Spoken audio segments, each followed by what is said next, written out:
Bem, então, muito obrigado a todo mundo por vir. Esse artigo é junto com o Ryan Boone e o Ricardo Darres.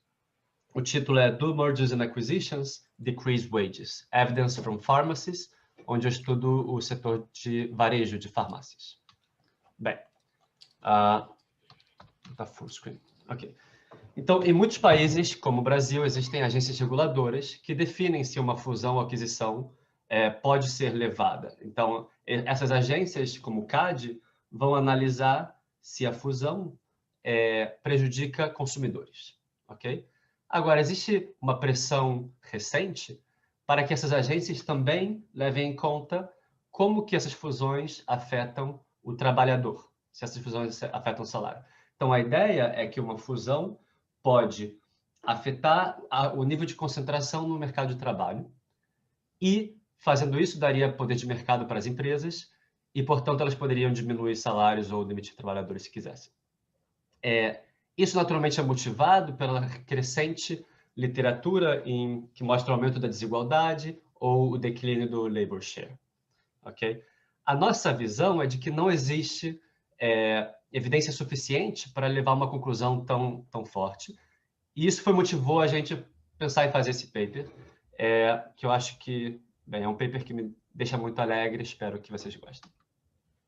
Então, a pergunta de pesquisa aqui é: se fusões e aquisições afetam salário, emprego e a composição interna da firma, em tipos de trabalhadores. Hoje, a gente vai ver o quanto que dessa mudança ela é afetada pelo poder de mercado da empresa, ou monopoly power. O que eu vou fazer é uma análise de diferenças do setor de farmácia, de varejo, no Brasil, usando a base de dados da RAIS. Resultados preliminares, a gente encontra que o salário dos farmacêuticos cai 10%, mas os salários de pessoas de vendas ou outras ocupações não caem.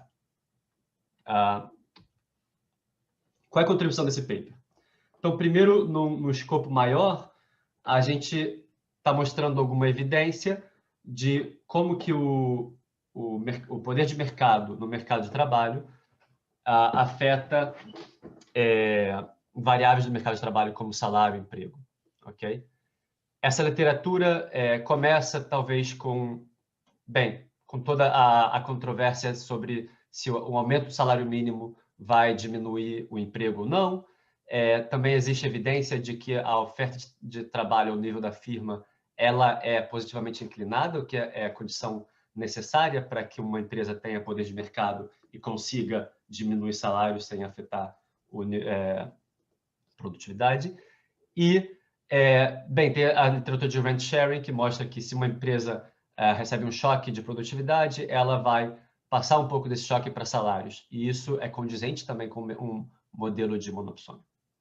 Ok, mas em relação a fusões e aquisições, a gente tem contribuições bem claras. Então, primeiro, a gente é capaz de definir um mercado de trabalho como município por ocupação, essa célula. Então, vai ser farmacêutico em um município. E a gente só é capaz de fazer isso porque a gente tem a RAIS, e eu acho que esse é o nosso valor agregado com literatura com estudos de outros países, onde as bases de dados não vão ter esse nível de ocupação, que a gente vai mostrar que é muito relevante para entender o mercado de trabalho e para entender o efeito de uma fusão. A gente também é capaz de ver como que mudanças na composição da firma, de número de empregados, por exemplo, se os empregados têm mais experiência, são mais jovens. A gente também pode ver isso também só porque a gente tem a RAIS. E o nosso argumento aqui é de que esses pontos 2 e 3, se você não levar eles em conta, o seu estudo pode estar pode estimar um resultado viesado sobre o efeito de uma fusão. Um quarto ponto, que eu acho que está bem na fronteira da literatura, é que a gente analisa também o efeito em competidores. Tá bom? Então, se duas firmas fazem uma fusão, vai afetar a concentração do mercado de trabalho para uma terceira firma também. Eu acho que o Arnold também analisa um pouco do efeito sobre competidores. Bem, a gente pode me parar a qualquer momento. Tá? Data e Setting, a gente usa RAIS, que é essa base de Employee Match Data Set. entre 2007 e 2018. Bem, a RAS vai dar informação para a gente sobre firmas e estabelecimentos, como o setor, o município, e isso é mateado com trabalhador. Então, a gente tem informação como idade, escolaridade, ocupação, salário, experiência e outros. Para analisar as fusões, a gente usa 3 bases de dados. Tem essa base de dados nova da Receita, que a gente consegue identificar pelo CNPJ se existem fusões ou não, e notícias também. Mas, com isso, a ideia do projeto é que a gente vai ter todas as fusões no mercado de farmácias entre 2007 e 2014. Mas, hoje, eu só vou mostrar a fusão de um grupo farmacêutico, que não posso dizer qual é o nome. Então, sobre o mercado. É um mercado que estava crescendo muito em número de empregados, em receita também, no período que a gente analisa. O varejo de farmácia tem 600 mil trabalhadores, 110 mil estabelecimentos e 33 bilhões de dólares em receita. Depois, qualquer pergunta se tiverem, eu tenho um montão de botões que eu aprendi a usar. Agora, a fusão no nosso mercado de... qual é a fusão que a gente está analisando? Então, está analisando essas 2 empresas, não posso dizer o nome, infelizmente. Elas estavam expandindo rapidamente nesse período. Essa fusão foi anunciada em 2011. E agora, o que é importante para a gente é que tinha overlap de farmácias em 30 municípios, tá bom? Então, eram 2 empresas onde em 30 municípios elas tinham, cada uma tinha uma farmácia ou cada uma tinha várias farmácias, mas o ponto é que tinha pelo menos uma farmácia de cada empresa. Em 100 outros municípios só tinha farmácia de uma delas, ok? A nossa estratégia empírica vai usar esses 30 municípios que têm overlap, são os que existe mudança na concentração no mercado de trabalho, e esses vão ser o nosso tratamento, ok? E o controle são os municípios onde não tem mudança. E aqui definiu o que é o nosso mercado de trabalho, porque a nossa definição de mercado de trabalho vai influenciar muito o que a gente pensa, o nosso prior sobre o efeito de um merger, tá bom? Então, por exemplo, se eu assumir que o mercado de trabalho é um país inteiro, né, como, bem, muita gente ainda assume, uma fusão não deveria ter nenhum efeito sobre salários, né? Mesmo que são 2 farmácias grandes, elas não vão impactar o salário de economistas ou de pessoas do Brasil inteiro. Agora, se a gente identifica o mercado de trabalho como um pequeno grupo de trabalhadores, um grupo de trabalhadores para um pequeno grupo de empresas, bem, essas empresas são relevantes para esses trabalhadores. Então, se elas fizerem uma fusão, a nossa prior é que teria algum efeito. Então, agora, acho que tem uma mensagem aqui no chat. Ok, eu vou ver então essas perguntas Mas depois. talvez podemos deixar as perguntas para depois do chat. Ótimo. Continuar até o final e depois deixamos a gente perguntar. Ótimo. Bem, em 10 minutos eu respondo.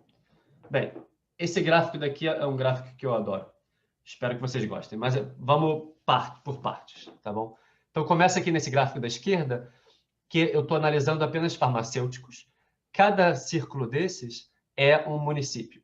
E vai me dizer o HHI. O HHI é uma medida que mede o nível de concentração no mercado. Então, como eu computo isso daqui? Eu pego todos os empregadores, quantos empregadores tinham de farmácia. Bem, eu vou pular como que faz o HHI, só da intuição dele, que é o seguinte. Se o HHI é 10 mil, quer dizer que só existe uma farmácia empregando todos os farmacêuticos. Se o HHI é 0, quer dizer que existem infinitas farmácias empregando infinitos farmacêuticos. O mercado é pouco concentrado. Esse gráfico aqui no eixo horizontal, estou mostrando qual que é esse nível de concentração em 2011, antes da fusão. E no eixo vertical, eu mostro como que é essa concentração quando existe a fusão. Mas aqui o ponto importante eu não estou botando o HHI de 2012, porque estaria contaminado com entrada e saída de firma. Aqui eu estou artificialmente fazendo um merger dessas firmas, que elas eventualmente fazem um merger, mas usando os dados de 2011. Porque o meu objetivo é mostrar o seguinte. Olha, nesse município daqui de cima, se vocês podem ver meu cursor, a fusão em si, apenas a fusão, aumenta muito a concentração. Tem uma diferença grande do nível de concentração. Em outros municípios, a mudança vai ser um pouco menor, mas em muitos é relevante. Tá bom? E aqui eu não estou plotando os municípios. Esse aqui seriam os 30 municípios, mais ou menos, onde existe uma farmácia de cada empresa que teve a fusão. E se eu botar os outros 100 municípios onde só tinha uma farmácia de uma empresa, seriam todos na linha de 45 graus. Né?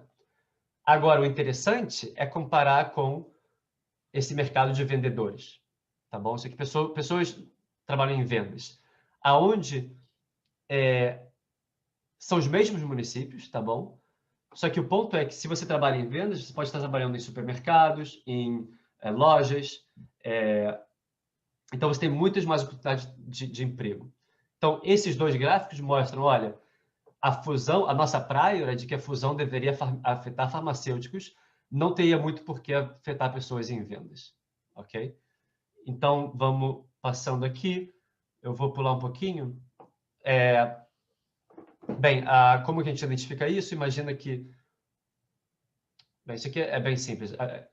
O nosso average premium effect da empresa J é como que mudou o salário dessa empresa J no mercado L em relação quando tem o merger, que é 1, e o contrafactual 0. Condicional em características do trabalhador. Qual é o ponto?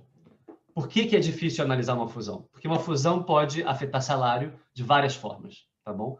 Uma dessas formas é pelo monopsony power, pelo aumento de local market power, que seria esse termo aqui, a gente não precisa lembrar desse gama, mas ela também pode afetar porque pode ter sinergias, ok?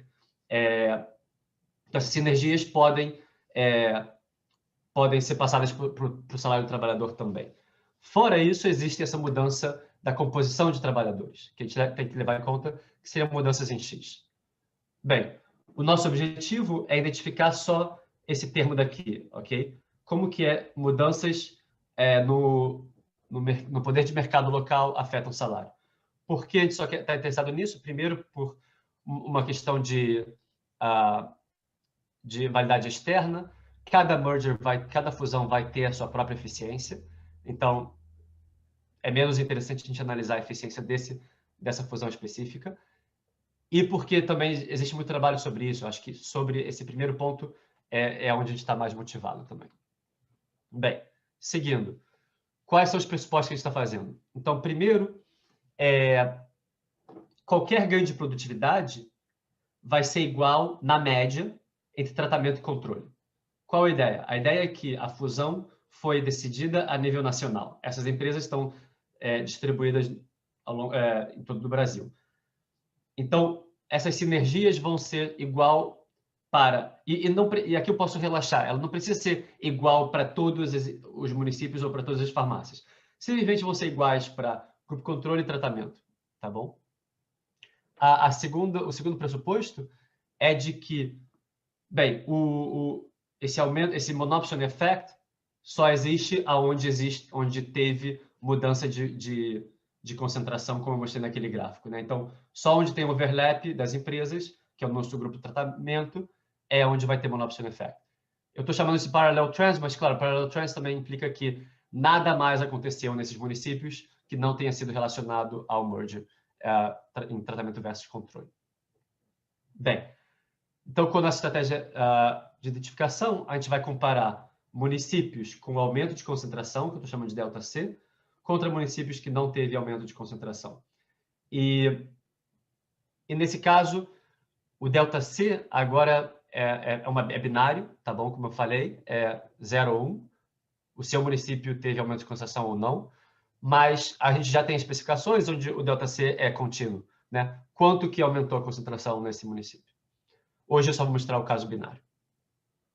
Bem, vamos para estratégia empírica e resultados. Então, essa regressão que eu estou correndo é um leads and lads, ou um diff and diff, ou event study, como se queira pensar. E, então, o que é? Vamos parte por parte aqui. Primeiro, eu corro essa regressão separado para cada ocupação. e separado para as empresas que fizeram a fusão e depois para as empresas, para os competidores, ok? O meu outcome, então aqui pode ser salário da firma F no município C, ano T, o trabalhador I. E a gente está interessado nesse beta J para cada período. Como eu falei, esse delta C é binário, 0, 1. Pensa nele como uma dummy tratamento. Depois eu tenho efeito fixo de ano, efeito fixo de município e controles individuais. Agora, lembra que essa dummy aqui, ela é o nível, nosso tratamento é o nível do município, ok? Bem, tá, essas empresas estavam expandindo, então a gente só usa os municípios onde as empresas estavam em 2010, antes da fusão. Ok, resultados.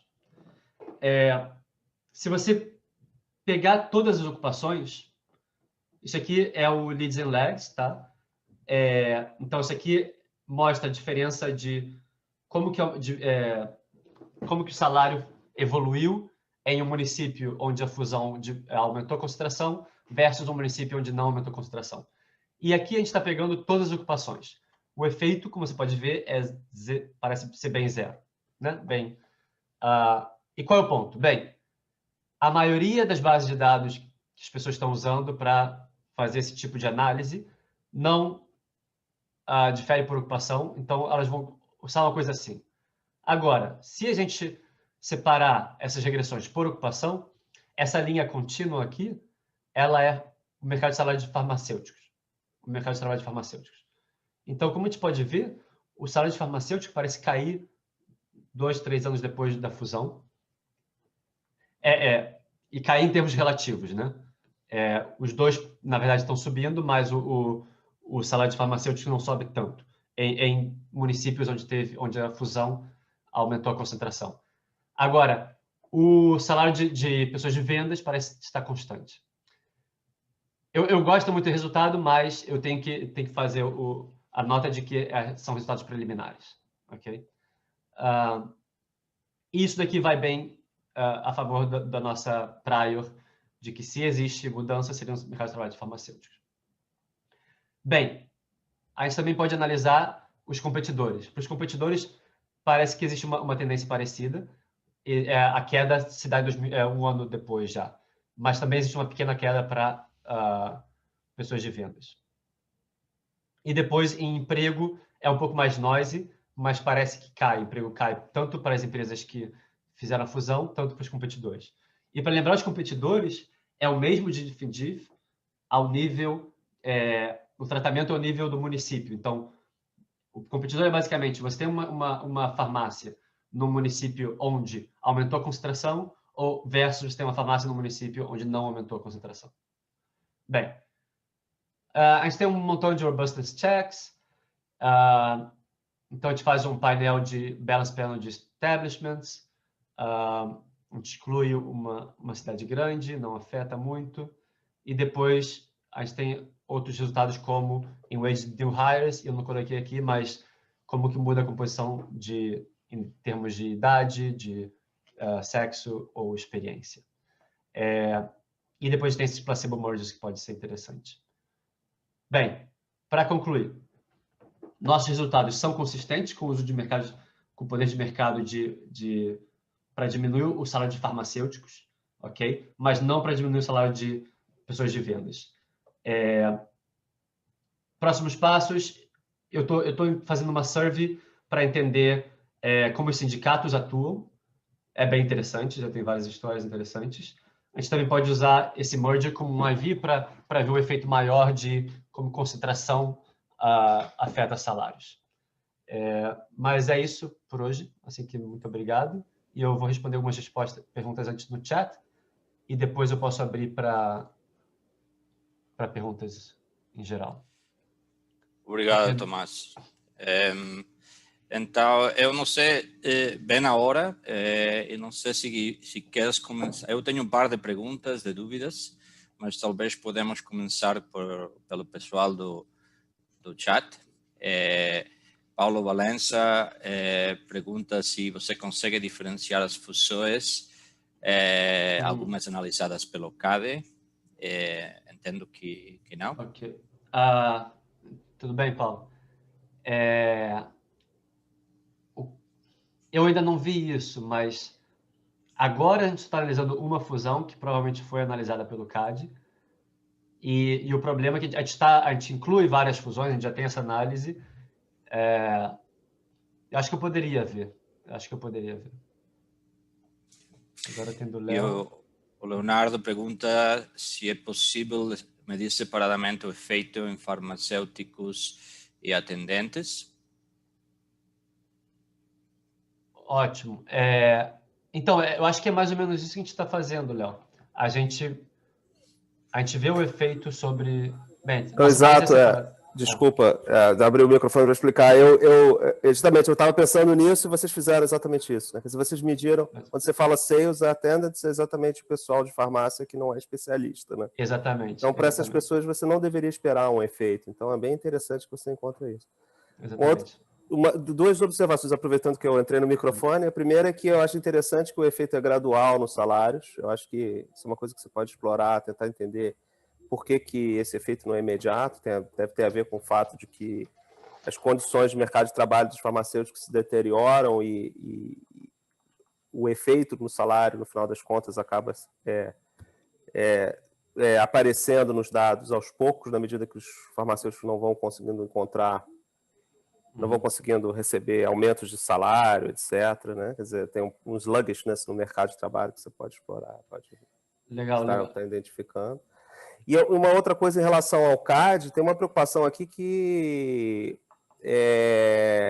muitas vezes o problema de monopsônio no mercado de trabalho, o que é a concentração relevante, é muito diferente do que normalmente o CAD olha, que é poder de mercado no mercado de produto, né? Esse é um caso em que o farmacêutico é um especialista, e então você olha no mercado de farmácias, a concentração é mais ou menos igual para os dois lados, mas para outras indústrias você pode ter uma fusão que não parece estar aumentando concentração em nenhum mercado de produto, mas está aumentando concentração no mercado de trabalho. Então acho que são coisas diferentes. Isso, perfeito. Cuidado quando for aplicar. Perfeito. Eu acho que essa era como a gente começou a motivar, né? Que exatamente o CAD vai analisar o mercado de produto e a gente não está observando isso. Eu não tenho dados para observar isso. O nível de consideração que eu observo é um HHI roubado da literatura de I/O, né? Sim. Para o mercado de trabalho, mas é exatamente isso. Mas o ideal seria você medir um HHI por ocupação. É o que a gente não faz, HHI por produto. No seu caso, acho que não faz diferença, que seria mais ou menos parecido. Esse gráfico que eu mostrei aqui é um HHI por ocupação. Isso, né? Exato. Exatamente. E o ponto é exatamente isso, que se a gente não fizer por ocupação, se a gente fizer o HHI para todos os trabalhadores, a gente observaria uma coisa mais parecida com esse gráfico da direita, né? Se a gente juntar farmacêutico aqui. Mas exatamente esse ponto. Obrigado. Sim. Eu tenho um par de dúvidas. Então, esta parte do HI é um pouco, não necessariamente poder de mercado, não? Seria bom de trazer também uma parte aqui de markups. O problema é de onde tirar os dados, não? Porque eu deveria entrar nos microdados do IBGE de alguma maneira, não? Mas em certa maneira é um elemento que não necessariamente estamos capturando uma mudança no poder de mercado. Potencialmente, claro, mas não é necessário, não? E isso também, eu ligo com uma parte que não entendi bem, como você consegue separar dos efeitos do merger, não? Porque há um elemento que se você tem maior poder de mercado, vai ter rentas, e essas rentas podem ser partilhadas pelos trabalhadores não? E eu não sei como você consegue separar essas coisas. E um último comentário é sobre a complementariedade entre ocupações, não? Que seria bom de desenvolver um pouco mais, porque é bem interessante comparando um trabalhador com o outro e o fato se são ocupações complementárias ou não. Bem, começando pela última, muito obrigado por todas as perguntas. Não tinha pensado sobre complementariedade, então muito interessante, a gente vai pensar. Sobre a pergunta de rent sharing. Eu acho que eu passei rápido aqui, mas esse é o ponto, né? Que a fusão pode ter sinergias, pode aumentar a produtividade de todo mundo. O assumption aqui, a hipótese, é de que se existe a sinergia, vai ser igual para todos os trabalhadores em todos os municípios. Então, a ideia é que essa sinergia viria, por exemplo, de um centro de distribuição. Ok? Então, quando a gente pensa no mercado de farmácias mesmo, o que uma fusão faz? Ela não muda, ela não vai fazer com que duas farmácias virem uma gigante, né? Então, não existiria sinergia dentro de uma farmácia. O que pode existir é nessa distribuição de medicamentos ou como que essas empresas atuam. Então, a hipótese é que, se existe sinergia, ela é igual para um município onde existia uma farmácia de cada empresa, que elas faziam o merge, versus um município onde só tinha uma farmácia de uma dessas empresas. O problema é que eu tinha um gráfico muito legal para mostrar, mas ia permitir identificar quem são as empresas. Mas eu acho, não sei se isso responde, senão a gente pode falar mais tarde. Tá bom. Temos outra pergunta de Henrique Mota. Eu não sei se quer desligar o microfone e perguntar você mesmo, ou eu vou ler. Não? É uma dúvida sobre a hipótese do mercado. Na verdade. Opa, oi, bem. Eu posso falar, se for melhor? Sim. Melhor, mais fácil. Bom, então, uma coisa olhando o seu paper que eu achei curioso, na verdade, tem uma assumption que me parece um pouco forte do mercado relevante de trabalho ser ocupação município, né? E uma das coisas que eu fiquei pensando assim talvez isso valha melhor justamente para os farmacêuticos do que para outros tipos de contexto de pesquisa, e que essa abordagem seria, então, não apenas adequada, mas apenas adequada em casos análogos aos dos farmacêuticos. E uma coisa que eu fiquei pensando, ainda assim, é provável que existam outras ocupações na RAIS que sejam próximas dos farmacêuticos. Então, assim, uma coisa que eu não sei se vocês já fizeram, mas se chegaram a tentar mapear como são essas ocupações da RAIS, como elas interagem, se existem ocupações parecidas com as dos farmacêuticos, porque aí vocês podem tentar olhar se existem efeitos para essas outras ocupações também, né? É isso. Ótima pergunta. Acho que é uma pergunta de validade externa, de alguma forma, né? Então, primeiro, existe a pergunta se para o meu contexto a ocupação município não é muito forte, e o que a gente faz é ver como que é a mobilidade de farmacêuticos, se eles mudam de município muito frequentemente, ou se eles mudam para outros setores. Então, para farmacêutico, para a gente é bem claro que eles mudam um pouco para outros setores. Existe mudança entre municípios, mas relativo a outras ocupações eu acho que é menor. E eu tô conduzindo essa survey com os sindicatos para também perguntar um pouco mais sobre isso. Agora, eu acho interessante também isso de a validade externa, de se outros setores, vai ter um farmacêutico no setor de banco, né? Essa seria a pergunta. Então, o nosso objetivo aqui é meio que fazer um benchmark aqui do que a gente pensa. Então, quando você pensa no setor de banco, eu quero que você pense, como que é o setor, quão parecido o setor de banco é com de farmácia? É todo mundo pessoal de vendas ou é todo mundo farmacêutico, né? E isso vai te dar uma ideia de como que o setor de bancos, como uma fusão do setor de bancos afetaria esses empregados, né? Mas, claro, o mercado de trabalho de piloto de avião, ele provavelmente é a nível internacional. Então, a ocupação município seria irreal para eles. Eu acho que o nosso ponto é bem aí, né? Que é caso por caso que a gente tem que pensar. Tá. Obrigado, Tomás. Não sei se tem mais alguma pergunta, mas já estamos nos 30 minutos. Então, obrigado a todo mundo. Vou ficar aqui. Perfeito. Então, vamos passar agora a Cristiane.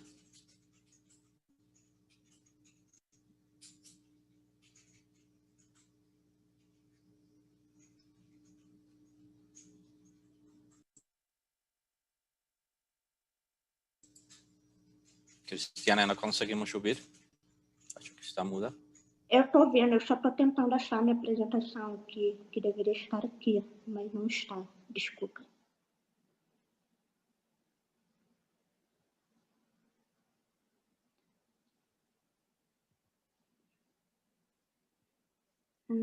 Achei.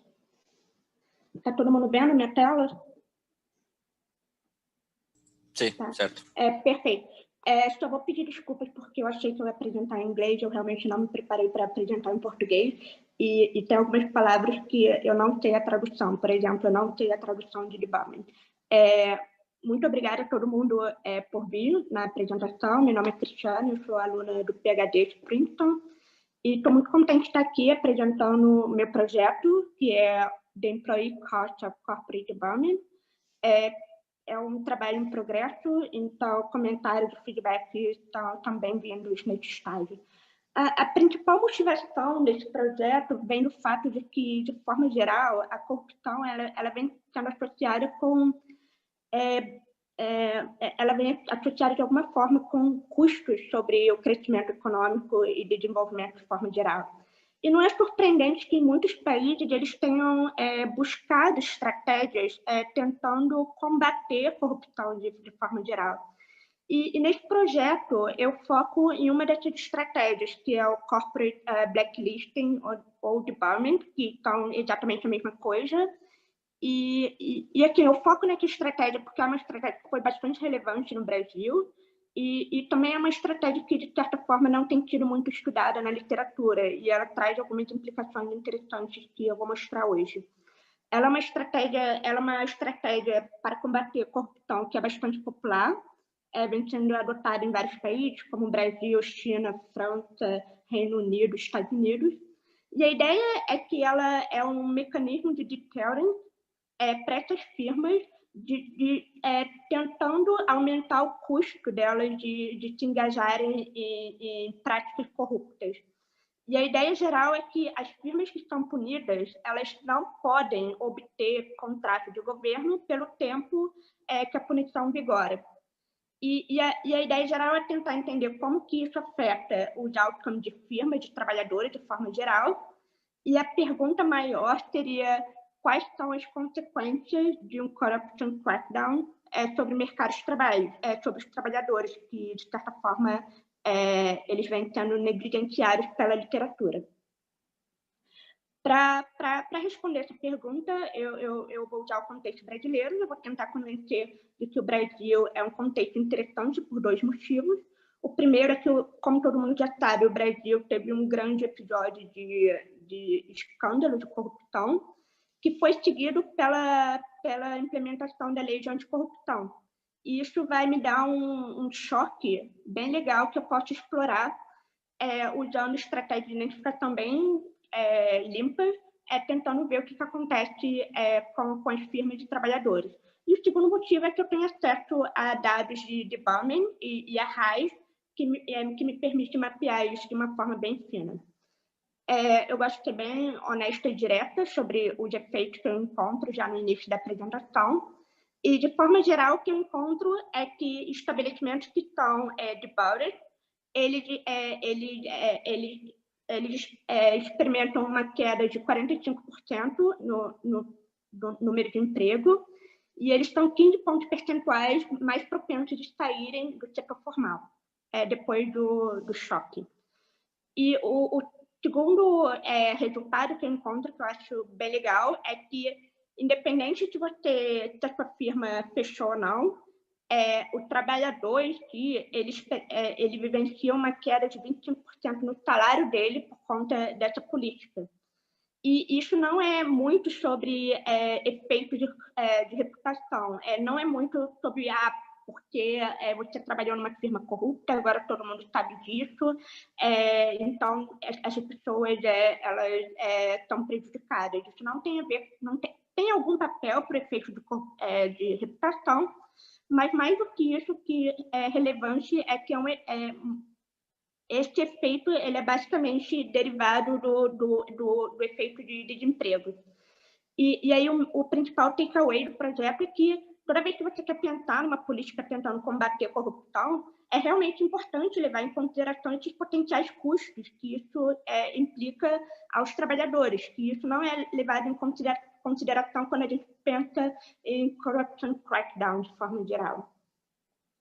Em termos de literatura, o projeto ele se encaixa em 3 literaturas relevantes. A primeira está relacionada à corrupção e ao comportamento de firmas, e a minha contribuição, além de olhar para firmas, seria olhar para os trabalhadores, que é um lado que tem sido, de certa forma, negligenciado pela literatura. A segunda contribuição tem a ver com política de anticorrupção, e corporate development é uma dessas políticas. E é importante enfatizar que o Brasil ele é bastante conhecido pelas auditorias do município, né? E no nosso caso, development e audit, eles teriam políticas completamente diferentes, e isso vai ficar claro daqui a 2 slides. E, de forma geral, ele também contribui a uma literatura que estuda perda de salário dos trabalhadores que estão displaces, tá? Eu acho que todo mundo aqui é familiar com o contexto, mas eu tenho que falar um pouco sobre isso. O Brasil ele é um país de desenvolvimento que é conhecido por ter um grande peso de regulação de governo. Quando você considera os rankings, utilizando essa métrica, o Brasil está ranqueado bem baixo. Em 2013, houve uma investigação fatídica que revelou essa trama envolvendo essa trama de corrupção envolvendo firmas privadas e o setor público para obter contratos de governo. Isso aí teve muita atenção da mídia nacional, mas também teve muita atenção da mídia internacional. O The Economist, por exemplo, disse que foi a maior investigação de anticorrupção no Brasil, e o The Guardian até perguntou se, na verdade, não foi o maior escândalo de corrupção da história. E o que aconteceu nesse meio período, todo mundo sabe, todo mundo foi para as ruas protestar contra a corrupção, demandar melhorias em diversas áreas, como educação e saúde, e o Congresso tentou reagir a isso promulgando a lei de anticorrupção. Eu não vou ter muito tempo para ir em detalhes sobre a lei em si, porque ela não é tão relevante assim, mas o que é relevante é que a lei, de certa forma, ela tentou aumentar a responsabilidade das firmas pelas práticas corruptas. E o que é relevante aqui é que ela realmente aumentou o custo para as firmas de se engajarem em corrupção por meio de development. E como que funciona no Brasil? No Brasil existe um banco de dados públicos que chama Cadastro de Empresas Inidôneas e Suspensas. Esse banco de dados ele é público, qualquer pessoa pode acessar, e lá tem todas as informações das firmas que têm sanções ativas por atos relacionados à corrupção. E para ser incluído lá, o primeiro passo para uma sanção administrativa é que você tem ou media report, ou whistleblowing, audit report, ou qualquer outra fonte de informação que potencialmente indica algum ato potencialmente ilícito por parte da firma. E a CGU, ela vai lá e investiga. Ela tem 6 meses para investigar e lançar um veredicto. E se a firma, ela de certa forma, comprovadamente corrupta, se a firma, ela de certa forma, comprovadamente corrupta, as agências de governo, elas, seja federal, estadual ou municipal, qualquer que foi prejudicado para essa firma, ela tem que ir lá registrar a sanção. A banco de dados ela tem que ser atualizada pelo governo. E o que é punição, de forma geral? Punição é você não poder ter contratos públicos e não poder participar de licitação do governo enquanto a sanção está em vigor. Se você for olhar a base de dados, o tempo médio de punição é em torno de 22 meses. Em alguns casos, a firma pode ter que pagar uma multa, que pode ser 20% da receita bruta, ou até 60 milhões de reais. Algumas sanções elas têm que ser divulgadas pela mídia de alguma forma, seja rádio, seja jornal, seja o site do governo. Vocês podem ver no Globo ou na Folha de São Paulo tiveram algumas divulgações.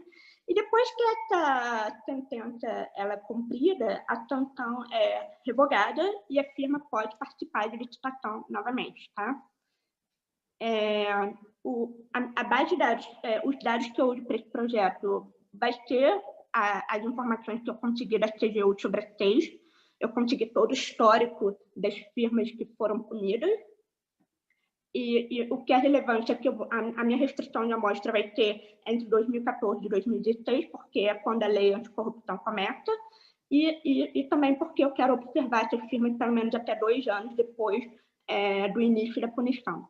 E essa firma, todos esses dados eles vão ter o CNPJ, e com o CNPJ eu consigo cruzar a RAIS, que é o dado que cobre o setor formal no Brasil, e com isso eu consigo ter uma série de características a nível de trabalhador e a nível de estabelecimento.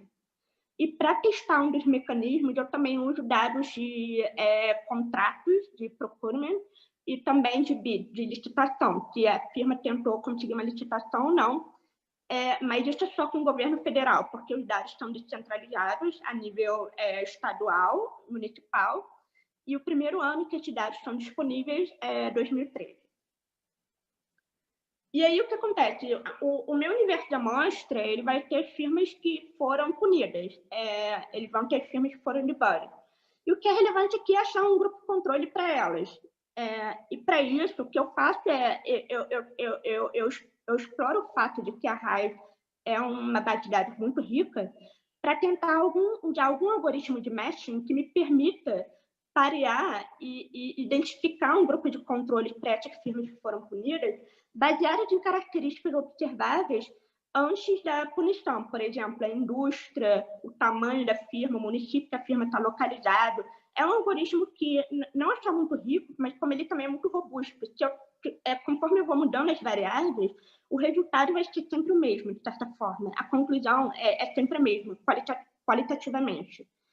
E daí, com base nisso, eu consigo ter um deep in diff, um event study, onde eu exploro o timing em que as firmas são punidas, controlando para efeito fixo de ano e de estabelecimento. É uma especificação bem simples e popular. E aí, o primeiro conjunto de resultados vai ser emprego e se a firma é mais propensa de sair do setor formal ou não.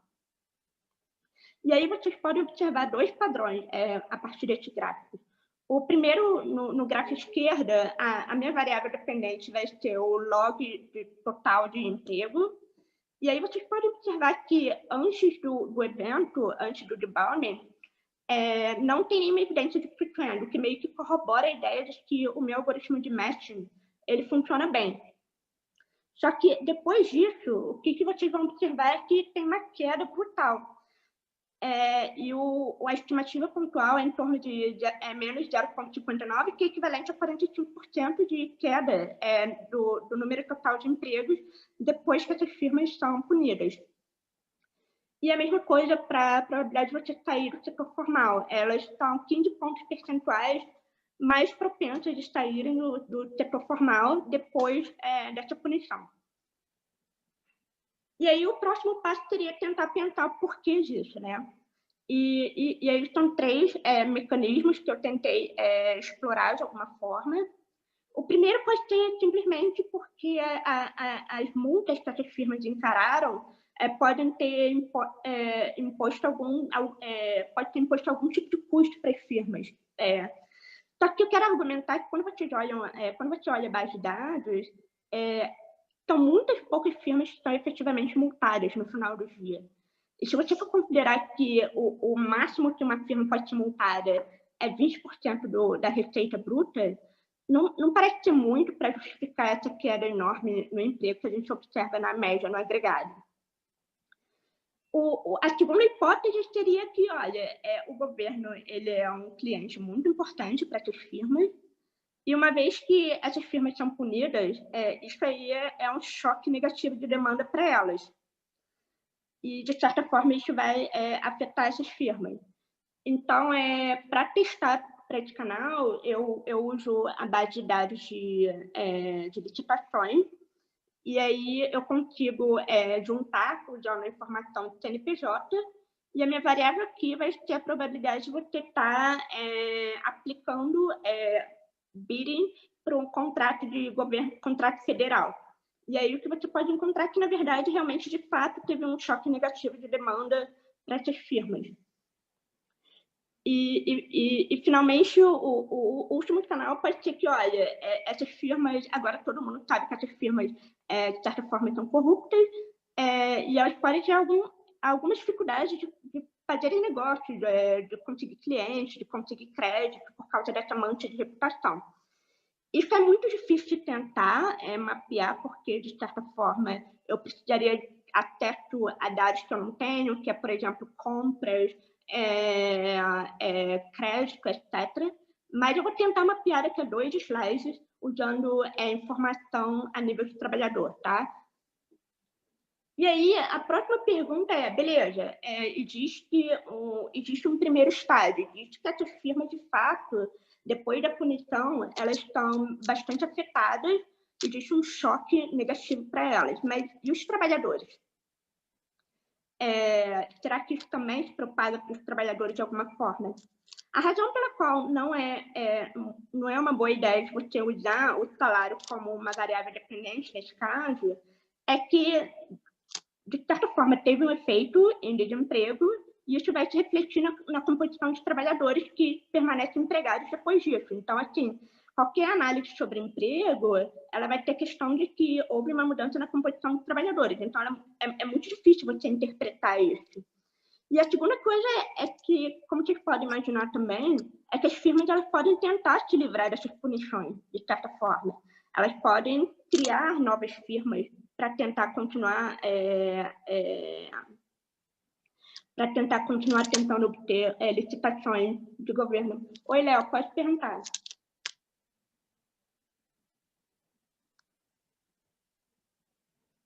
Eu posso fazer a pergunta no final. É uma pergunta mais geral, não é específica desse ponto, não. Ah, tudo bem. Claro. Então, voltando aqui. E aí as firmas elas podem tentar mudar o CNPJ, e aí qualquer efeito que eu vou ver no salário é puramente mecânico, é puramente a firma sair do setor formal. Então, a forma que eu tento lidar com isso é o seguinte, eu pego o conjunto de trabalhadores que estavam trabalhando naquelas firmas punidas pelo menos 3 anos antes da punição, elas têm algum tipo de tenure, elas estão bastante tempo lá, e aí eu uso o matching para tentar identificar o grupo de controle para eles. E aí eu tento mapear o que acontece com esses trabalhadores ao longo do tempo, independente deles ainda estarem naquela firma que foi punida ou não. Então, ela é uma especificação que ela é bastante flexível, nessa ideia de você poder acompanhar o trabalhador, independente de você estar ainda naquela firma punida ou não. E, de novo, é um event study, a diferença é que vai ter que a especificação é a nível do trabalhador, né? Vou controlar para efeito do trabalhador também. E aí, o que eu encontro na figura esquerda, a probabilidade de você estar empregado, é que, independente de você ainda estar naquela firma ou não, esses trabalhadores, eles acabam sendo afetados, eles são mais propensos a estarem desempregados. E aí, quando você olha para o efeito no salário, o efeito, na verdade, ele é em torno de uma queda de 25% no salário desses trabalhadores, independente de você ainda estar trabalhando naquela firma que foi punida ou não.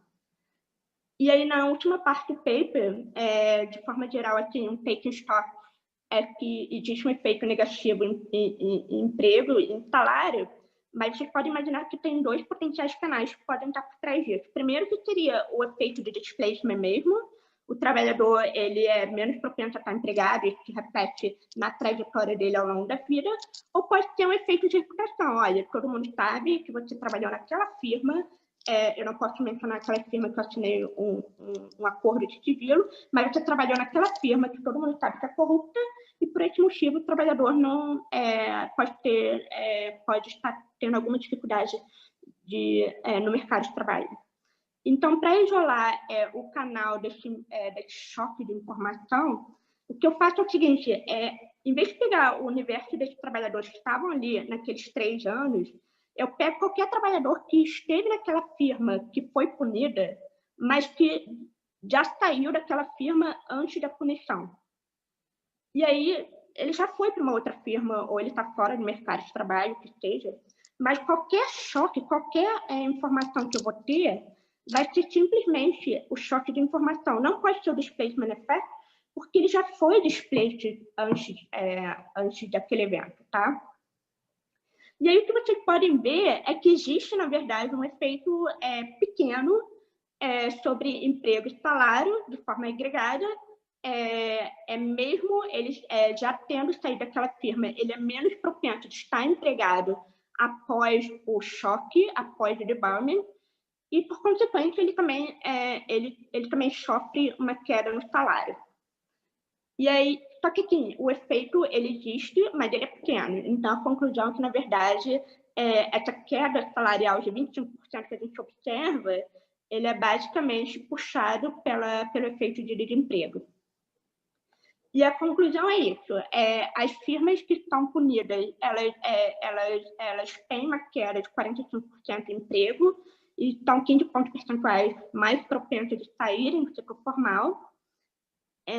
Os trabalhadores, independente de ainda estarem naquela firma ou não, eles têm uma queda no salário de 25% até 2 anos depois do choque. E uma coisa que é interessante é que quando você pensa em distributional effect, por exemplo, que um gerente pode ser mais afetado do que um trabalhador que é low skill, na verdade não, parece que todo mundo é afetado, independente da sua ocupação, independente do seu tenure, etc. Não existe muito de um grupo estar sendo mais afetado que o outro. A outra conclusão é que existe algum papel para o choque de reputação, mas ele é muito pequeno para explicar todo o efeito. E o que é relevante aqui é o choque em desemprego. E aí a conclusão é que essas políticas de anticorrupção, na verdade, no final do dia, elas não só geram impacto sobre o alvo delas principal, que eram as firmas, elas também geram um impacto, de certa forma, quando foram desenhadas, elas também geram um impacto nos trabalhadores. E aí qualquer tentativa de você considerar o welfare, o efeito de bem-estar geral, ele também precisa considerar esses custos que refletem nos trabalhadores. E aí, a outra forma, a conclusão é que também esse paper ele pode ser também um primeiro passo para tentar caracterizar o impacto do debarment como um todo na economia. Você pode imaginar que também a exclusão dessas firmas, de certa forma, mudou toda a competição dentro dessas políticas de licitação, e isso pode ter um efeito na competição, na qualidade dos produtos que são ofertados durante a licitação, por exemplo. Isso aí fica como trabalho futuro, tá? Obrigada. Léo, se você quiser perguntar. Obrigado, Cris. Muito bom. Na verdade, não é uma pergunta, mas um comentário, e não é exatamente uma crítica, porque eu acho que você está fazendo um trabalho, está bem delimitado, as suas observações, é só uma observação de interpretação geral sobre esse efeito. Quer dizer, um dos problemas potenciais de corrupção é gerar misallocation. Quer dizer, a empresa, antes de ter sido descoberta que ela era corrupta, ela estava ganhando vários contratos. Ela estava dando propina, e provavelmente ela estava dando propina para ganhar contratos que ela não merecia ganhar por eficiência. Então pode ser que o período antes, o que você está observando são empresas que estão com mais emprego e se isso tiver mais lucro, certamente, e possivelmente se isso repercutir nos trabalhadores salários mais altos do que seria o equilíbrio. Talvez ela fosse ineficiente e estivesse ganhando contratos que ela não ganharia num ambiente sem corrupção. Então é mais uma questão de interpretar esses efeitos. Sim, é ruim, os efeitos são ruins para a empresa, mas para a sociedade como um todo a gente não sabe ainda, né? A minha resposta para isso eu concordo plenamente. Eu tento ser bem cuidadosa nessa questão de tentar encontrar um grupo de controle adequado para aquelas firmas. Eu entendo que assim, muitas vezes a gente não consegue observar, por exemplo, o quanto de contrato mais essas firmas tinham. Mas, por exemplo, o meu algoritmo de matching, ele considera que o grupo de controle dele também teve um contrato de governo, tá? Então, assim, de certa forma, o que eu estou comparando é que aquela firma tinha algum contrato de governo antes do choque, o grupo de controle daquela, a firma controle daquela firma também vai ter algum contrato do governo. Eu reconheço que existe uma limitação, assim, eu, por exemplo, não consigo ver o volume, mas eles também estão pareados, por exemplo, no tamanho da firma, na distribuição de emprego, mas também na distribuição de salário. Então, se aquelas firmas estavam pagando muito para um trabalhador antes, porque elas conseguiam conseguir algum tipo de rent sharing por conta desse contrato, o meu algoritmo ele tenta encontrar uma outra firma que também é parecida naquela dimensão. Então, assim, sim. Em relação ao mesmo ponto que você está levando, em relação ao seu controle, pode ser que essas empresas, por exemplo, a Odebrecht foi debarred, ou foi declarada idônea. Pode ser que o seu controle agora tenha mais contratos com o governo, porque ele usou esse espaço que a Odebrecht largou, e aí o efeito que você está vendo, que cai o emprego da Odebrecht, é porque está aumentando um pouco o de outra empresa. É possível. De forma geral, assim, quando você tenta plotar o rol dessas estatísticas, uma das coisas que você que eu tento fazer é exatamente ver o que acontece com o contrato. Não me parece ser muito esse canal, mas, assim,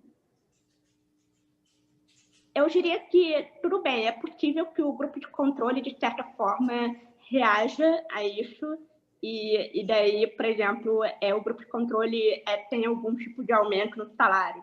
Então, assim, não sei, se tem alguma defesa que eu possa fazer, que o efeito, na verdade, estaria subestimado, né? Bem,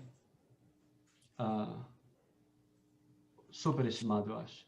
Mas, de qualquer forma, seria interessante ver a tendência de contratos do controle e do tratamento. Sim, eu não tenho a estatística de UROL aqui, eu não tenho gráficos brutos aqui para tentar ver o que acontece, mas, assim, de forma geral, assim, eu concordo que qualquer efeito no estabelecimento em si vai ter esse problema de spillover, entendeu? É possível que algumas firmas acabam sendo beneficiárias porque outras foram declaradas inidôneas. E aí, eu acho que isso pode ter um trabalho futuro interessante, na verdade, de tentar ver o que acontece em termos de competição, de quantidade e qualidade dentro daqueles modelos de organização industrial, nesse modelo de licitação.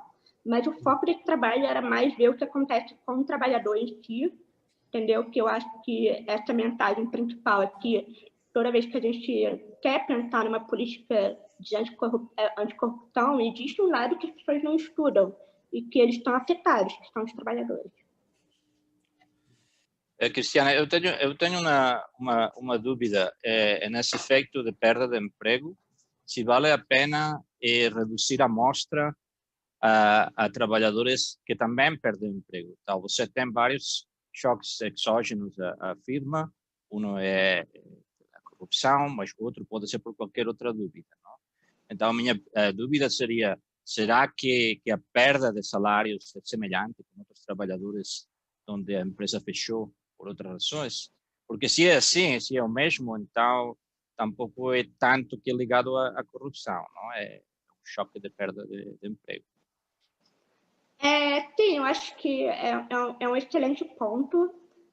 De fato, na minha restrição da amostra para o resultado de salário, eu tento impor algum tipo de tenure, justamente porque no Brasil a rotatividade do mercado de trabalho é muito alta, então eu meio que queria tentar isolar um pouco, tentar ver o que acontece com trabalhadores que de fato estão mais marcados por isso. Mas, realmente, uma das coisas que eu poderia fazer é pegar os trabalhadores que estão... poderia fazer isso, sim. Tá. Obrigada pelo comentário. Mais alguma pergunta? Ou passamos à última apresentação? Um comentário? Eu não vejo nada no chat. Tá. Então, vamos passar à última apresentação, sim? Eu vou partilhar a minha tela, se consigo.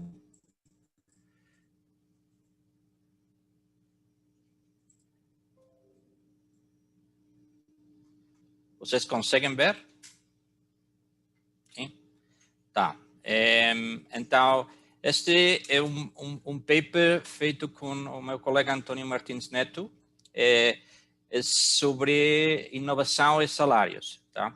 E então, este é o meu trabalho é maioritariamente em questões de inovação e tecnologia, não? Mas uma pergunta de pesquisa que sempre temos é qual é o impacto na distribuição. Não? E ao trabalhar no Banco Mundial temos um interesse bastante grande em questões distributivas e de salários. Não? Então, eu tenho uma apresentação um pouco longa, mas eu vou pular algumas slides para ir diretamente aos resultados. Sim? Então, nós temos toda esta literatura de skill bias technological change, de job polarization, sobre o impacto das tecnologias nos salários, no emprego, não?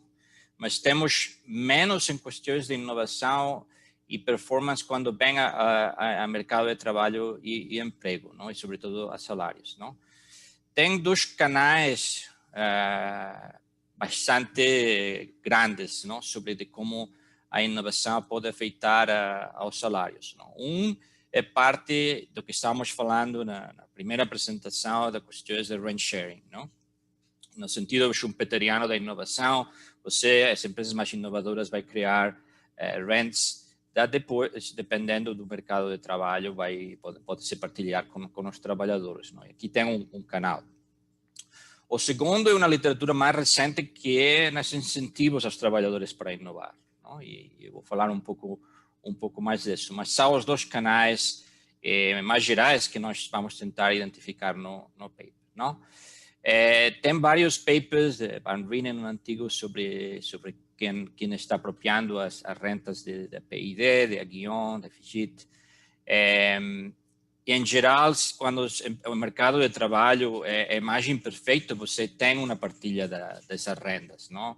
E, de fato, a inovação afeta a produtividade e há um paper review de Descartes, onde mostra, olhando vários estudos sobre a elasticidade de salários a produtividade de trabalho sendo de 0,5 a 0,15. Não? Então, há uma captura por parte dos trabalhadores. Não? Uma literatura mais recente enfoca em diferentes ocupações e tipos de skills e como partilham essas rendas. Não? Porque se você vai ter que ocupações dentro da firma têm diferentes capacidades de apropriação, de bargaining, então vai ter um impacto salários que vai ser diferente, ainda que pode também criar muita desigualdade. Tá?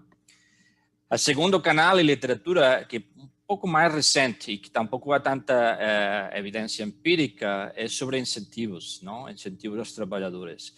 Há uma linha de trabalho na inovação onde enfoca nos trabalhadores, sobretudo alguns engenheiros da planta e outros, que são chave no desenvolvimento de inovações. São elas os que vão inovar e você precisa incentivar a elas para que tenham um caráter e uma cultura mais inovadora. Não?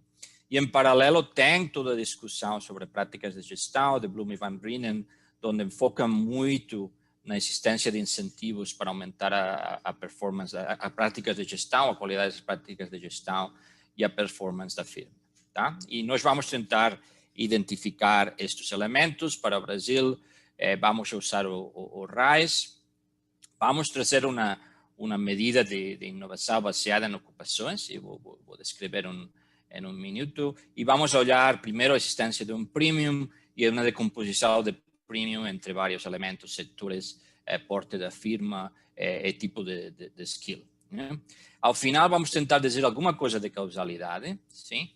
E para ilustrar um pouco os dois canais que eu estava falando, o primeiro sobre se há como um paralelo ao self-selection, a literatura de self-selection nas exportações, onde você tem empresas mais produtivas que exportam, não? Aqui, neste caso, seria, você tem empresas que pagam maiores salários antes de inovar, que pode ser sugestivo um pouco desta ideia de teorias de incentivos. Na segunda parte é tentar olhar um pouco se as empresas que inovam, os salários dos trabalhadores aumentam de maneira significativa. Tá? Então, vamos usar a RISE de 2014 a 2017, já conhecem a RISE, não vou falar muito da base. E para estimar o wage premium, vamos ter uma equação canônica, Mincer, ¿no? Onde vamos aumentar um pouco a equação de salários com diferentes observables, ¿sí? E controles, e vamos ter esse indicador da empresa inovadora, que vai ser muito simples, ¿sí? Que é basicamente baseada no certas ocupações da firma. Tá? Tem uma série de estudos onde olham o número de cientistas, número de engenheiros, como variáveis que vai determinar a inovação dentro do país. Sim? No caso do Brasil, tem trabalho de Araújo e colegas do IPEA, onde usam essa que chamam POTEC, que é o pessoal técnico da firma, sim? E que basicamente elas mostram que tem uma grande correlação, uma correlação muito alta com a PID. Sim? Elas fizeram usando a Pintec a nível da firma.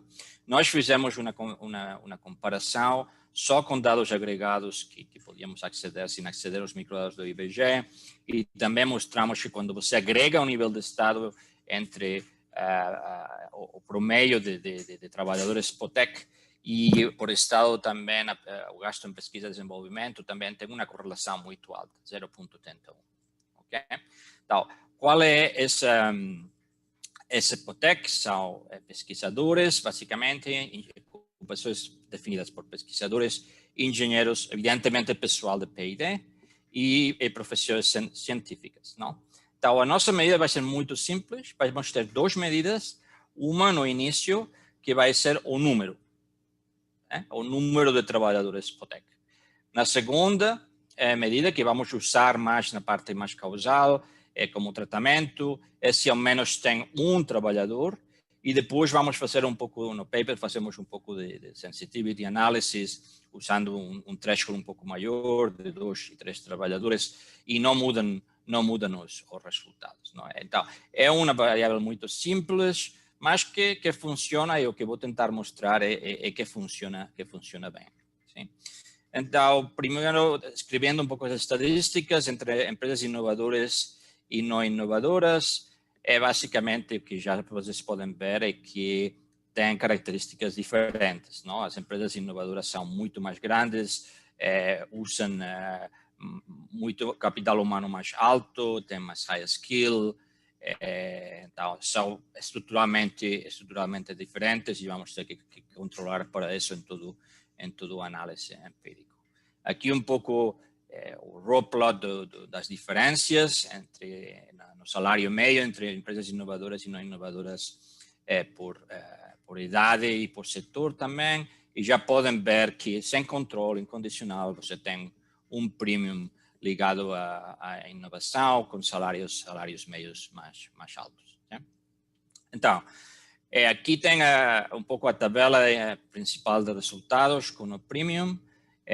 Ao início controlamos só para ocupações e região, depois controlamos também para fatores individuais, o trabalhador efeitos fixos, e na última coluna, na 7, enfocamos também com os dois, com efeitos fixos de trabalhador e de firma. Um elemento importante que é um grande problema aqui é que esse efeito fixo da firma vai absorver parte do Innovation Premium, sim? Porque o premium da inovação, ainda que tenha um salário no trabalhador, é ligado também à firma. E você não consegue bem separar o efeito fixo da firma das questões que são o efeito fixo propriamente da firma, que são efeitos do premium da inovação. Então, o premium real vai sempre depender vai estar entre o premium que você vê com os efeitos fixos do trabalhador e aquele também do efeito fixo da firma. Vai estar no lugar no meio. O importante é que o premium é sempre positivo, medimos também para o setor público, mas é um premium de inovação bastante elevado, vamos dizer, ok? E é robusto em algumas especificações. Agora, começamos a olhar também a composição de parte desse premium. Primeiro olhamos a questão de sorting, não? Até que ponto vocês vão ter que são empresas, trabalhadores de maior capacidade que não conseguimos controlar por algumas características, ou empresas. Então, aqui tem nesta figura o plot de individual fixed effects e de firm fixed effects ranqueado na parte da inovação, são os deciles de número de trabalhadores da Epotec, e você vai ver que tem até 50 pontos de diferença no efeito fixo de trabalhadores. Então, tem sorting bastante grande de trabalhadores e também uma diferença menor, só de 7 pontos, mas entre empresas não inovadoras e inovadoras. Então, sim tem sorting. Tá? Também medimos que estamos assumindo quando adicionamos na equação de estimação as duas partes aditivas de Worker Fixed Effects e Firm Fixed Effects. Isso é condicional a ter este exogenous sorting e fazemos o mesmo exercício de CART de ver as transições, não? entre os trabalhadores e mostramos que tem um exogenous sorting, não? Que é aquelas trabalhadores que mudam radicalmente estabelecimentos em termos de não inovador, aquelas que vai de não inovadoras a inovadoras aumentam o salário e aquelas ao revés têm uma queda de salário significativa. Então estamos relativamente confortáveis que tem exogenous sorting. Por setor, aqui mostramos os resultados quebrando a amostra. Os resultados do premium são significativos só quando você introduz os dois Worker Firm Effects para agricultura e manufatura, o coeficiente não significativo, mas uma vez está absorvendo parte também, esse Firm Fixed Effect está absorvendo parte do Innovation Wage Premium. Tá. Depois olhamos também esta parte do que o nome é o Large Firm Size Premium, onde você tem este Wage Premium associado a empresas grandes, sim? E o que fazemos é quebrar a amostra por porte da empresa, micro, pequena, média e grande, e encontramos ainda que você tem um premium positivo para todas as categorias. Em cada categoria de porte também controlamos para o tamanho da empresa, sim? Mas ainda assim o premium é robusto, é bem robusto. Outro exercício que fazemos é um paper recente de Aguillon e coautores, onde elas mostram que, contrário a que você poderia esperar, são de fato os low skill workers que têm um ganho desse wage premium, tem um wage premium superior aos high skill workers, não? Elas desenvolvem todo um modelo de complementariedades entre skill occupations, onde mostram que você tem uma complementariedade para empresas inovadoras, onde você vai precisar de algum tipo de low skill workers que são muito complementários e que de fato recebem uma parte maior desse wage premium, sim? Sem controlar para o Firm Fixed Effects, encontramos resultados semelhantes, mas quando você controla para Firm Fixed Effects, que eles não fazem no seu paper, você encontra de fato que o premium é maior para os high skill workers. Mas uma vez aqui, a dúvida é até que ponto esse Firm Fixed Effects está capturando também, absorvendo parte do wage premium, e esta é uma área que nós queremos avançar e desenvolver, não? Porque tem implicações importantes na desigualdade salarial da empresa. Então, até aqui um pouco mais descritivo sobre a distribuição do wage premium. Encontramos um wage premium ligado à inovação muito robusto, sim? E que é positivo, que é maior em alguns setores que outros, nas grandes empresas, etc. O que fazemos agora é tentar entrar na parte mais causal, não? É tentar fornecer algum tipo de evidências sobre as teorias, não? E o primeiro exercício aqui, como eu falei antes, vamos usar só uma variável dicotômica. Se você tem ao menos um trabalhador por tech, uma DAMI, uma inovadora. Não? E o primeiro exercício que fazemos para olhar esta self-selection é basicamente reestimar as equações, mas com digamos, deixa eu fechar aqui, reestimar as equações do wage premium, mas agora o tratamento vai ser que a empresa vai se tornar inovadora no futuro. Então, ex ante, vai se tornar inovadora, será que você consegue identificar wage premium nos trabalhadores ligados à inovação. Sim? E encontramos também que é consistente com a literatura de incentivos, sim? Que as empresas que vão se tornar inovadoras, vai mudar de 0 a 1 no futuro, estão pagando maiores salários, tem um Innovation Wage Premium e que é persistente, e eu acho que é interessante, até quando você avança 3 anos antes de tornar-se inovadora. Então, e também olhamos as diferenças nas distribuições salariais antes de entrar a ser inovadoras. Aqui estamos restringindo a amostra a empresas não inovadoras, algumas que vão se tornar inovadoras e outras que seguem sem ser inovadoras, sim? Mas evidência forte de que elas já pagam salários mais altos, que pode ser consistente com a ideia de incentivos, não? Onde você quer incentivar aos trabalhadores a ser mais inovadores. Depois olhamos o que acontece com aquelas empresas que se tornam inovadoras, fazemos um diff in diff, ok?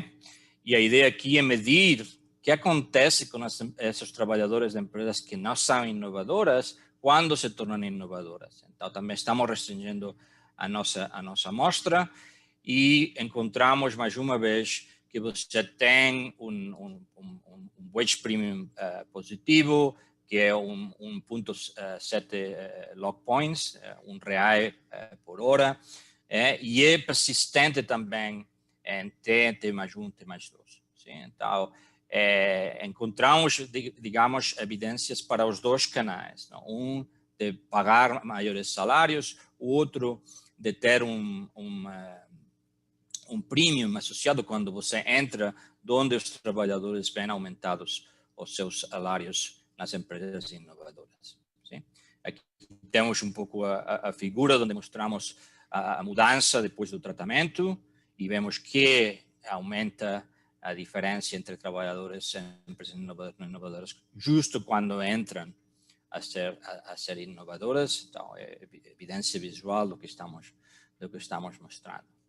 Então, o último exercício que fazemos é dizer, ok, você ainda pode ter algum elemento endógeno que faça nessas empresas inovadoras.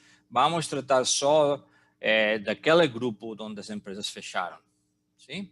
Então, a ideia é, vamos seguir os trabalhadores, sim? Todo mundo recebe esse choque exógeno de fechamento da firma e vamos fazer mais uma vez o mesmo exercício. E ainda assim, encontramos também este efeito positivo na inovação, com um wage premium positivo, que persiste também até T mais 3. Sim? Então, aqui é um pouco a diferença entre salários. Ao início estavam maiores pagados, mas a diferença grande entre os trabalhadores começa a ser forte depois de que foram inovadores. Okay? Para acabar, então, encontramos um premium robusto, bastante alto, sim?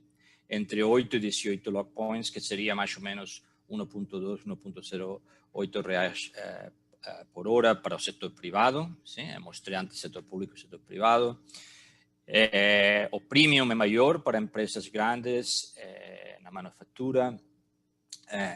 Encontramos também evidência de sorting, encontramos evidências de que essas empresas que se tornam inovadoras já estão pagando salários mais altos desde o início. E também encontramos evidências de que há um impacto da inovação, da firma tornar-se inovadora nos salários, não? Com um premium positivo. Não? Em termos de próximos trabalhos, eu acho que este elemento de tentar quebrar um pouco estes salários por tipo de skill e ocupações, é importante explorar esta ideia das complementariedades entre high e low skill que o Aguion e o autor estava encontrando. E, no geral, também é um pouco de validez desta variável de inovação, porque realmente, com mais trabalhos em outros países, talvez usando a mesma variável, pode abrir a porta a toda uma área empírica, não? Porque um dos problemas nas áreas de inovação e tecnologia é a falta de dados, onde você vai a um tipo de pesquisa muito específica com os Innovation Surveys. E se você consegue usar isso, você pode usar censos, pode usar Employer-Employee Databases para explorar elementos de inovação e distribuição da renda. Okay? E acabo aqui. Não sei, não consigo ver se tem perguntas, mas deixa eu fechar aqui. Xavier, tem uma pergunta. É muito interessante essa apresentação, obrigada. Tem um paper da M. Finkelstein com o Pat Klein e o Owen Didar, e eles têm essa mesma ideia de tentar ver qual é o rent sharing de inovação. E a variável de inovação que eles usam é aplicação para patente, que geralmente são dados disponíveis, e daí algumas aplicações vão ser rejeitadas, outros não. E a minha pergunta é se você chegou a ver, para o caso do Brasil, se é possível tentar usar como um grupo de controle as firmas que tentaram aplicar para patentes, mas não conseguiram aprovação de alguma forma. Tá. Então, eu conheço um desses papers, sim.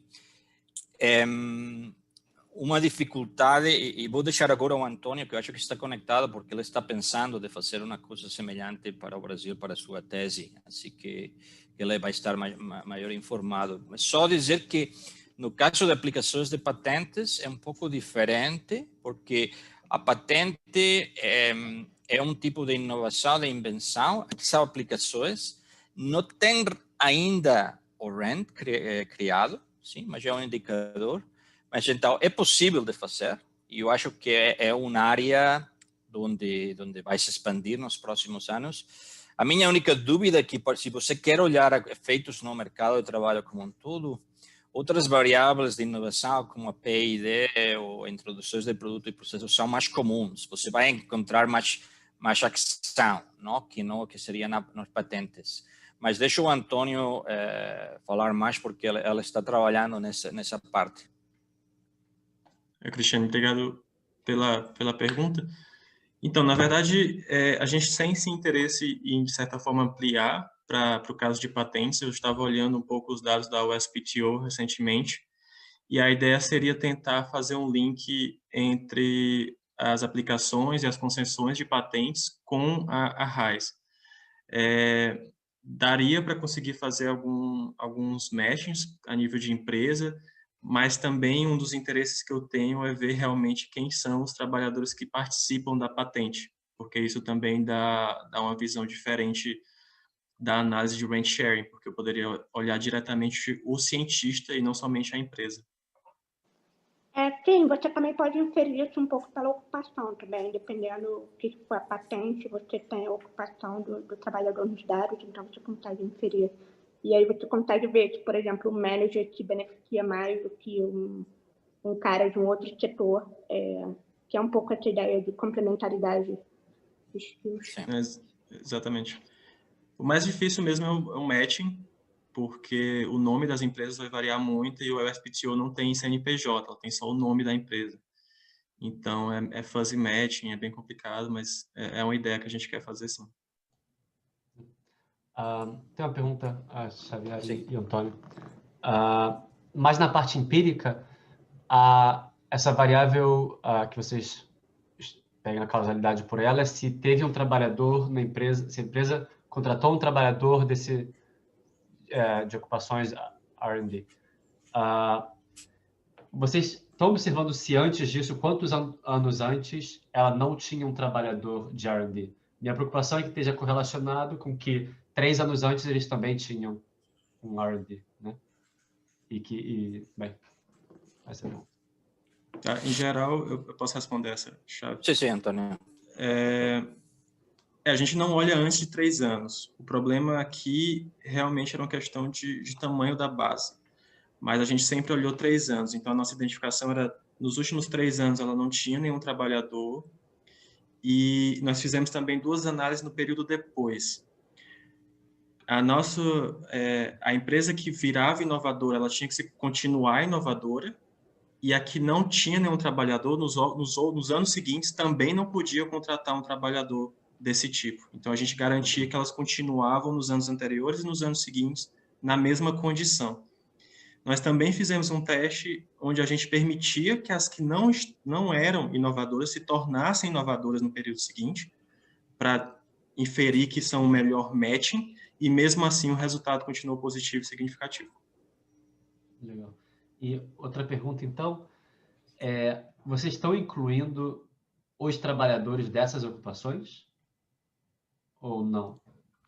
Sim e não. Depende da estimação. Em alguns casos, não. Por exemplo, na parte de causalidade, a gente observa apenas os trabalhadores que já estavam na empresa antes.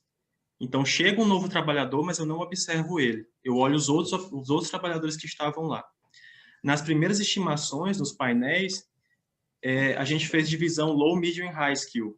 Então, quando na parte do high skill, eles estão lá também. Mas na de causalidade, a gente não olha para eles. A gente olha só para os trabalhadores que já estavam lá. Mais alguma pergunta ou dúvida? Não sei se desconecta sozinho às 10, mas... Cristiane, você tem algum comentário?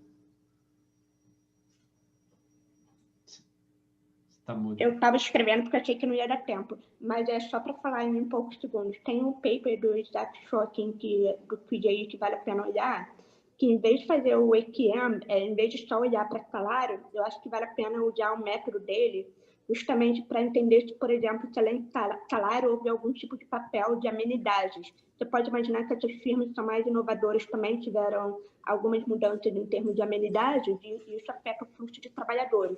Eu acho que seria bem interessante complementar esse exercício com o EQM, que não só olhar da perspectiva de salário, como também olhar nas perspectivas de amenidades. Sim, é uma área também que eu acho que é importante é o segmento dos trabalhadores, não? O que acontece com os trabalhadores que em algum momento passam para uma empresa inovadora, não? Em termos de earning dynamics, que eu acho que também é muito interessante.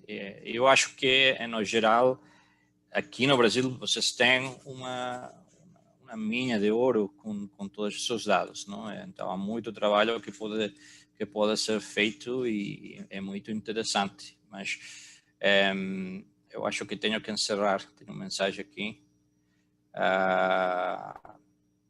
Ok.